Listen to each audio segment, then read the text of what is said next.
সকলকে শুভ দীপাবলি। যদিও কালী পূজা অনেক দিন আগেই হয়ে গেছে, তো আমার ভিডিওটা পোস্ট করতে লেট হয়ে গেছে, তোমরা কিছু মনে করো না। তো দেখো এইখান থেকে এখন আমরা মায়ের ঘর আনতে গেছিলাম সবাই মিলে।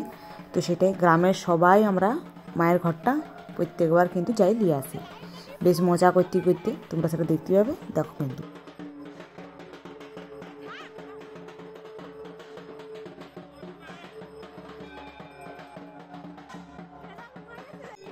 নদী থেকে ঘট আনা হয় বলে সেই জন্যে আমাদের গ্রামের সব দাদারা এরকম খোলা জ্বালায় রাস্তা দেখায় দেখায় নিয়ে যায়। আর এটা আমরা সমস্ত রকম সতর্ক মানি তারপর করা হয়। আর কালী পূজা হবে আর বম ফাটবে, এটা কি দেখা দেখি মায়ের মন্দিরে ঘর পৌঁছে গেছে। আর যেহেতু ভিডিওটা অনেকটা লং, সে কারণে আমি ভিডিওটা ফাস্ট করে দিলাম একটু, যাতে তোমাদের দেখতে অসুবিধা না হয়।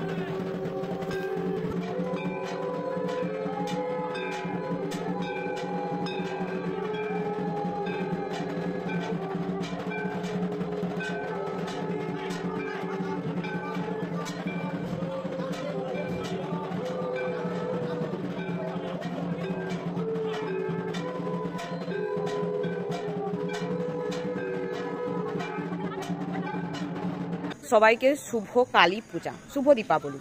তো মনে হচ্ছে একদম ঠান্ডা আমাকে দেখে, কিন্তু মোটেও ঠান্ডা নেই। কিন্তু এত কুয়াশা যেটা মানে কল্পনার বাইরে।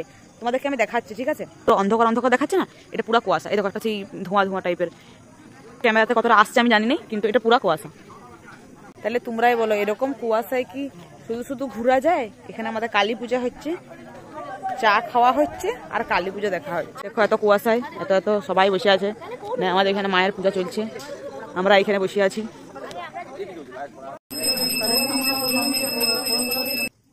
এখন এবারে বলি হবে। তো আমাদের এখানে চাল কুমড়া আর আখ বলি হয়। তোমাদের কোথায় কি বলি হয় কালী পূজার জন্য, তো সেটা আমাকে একটু কমেন্টে জানাবে।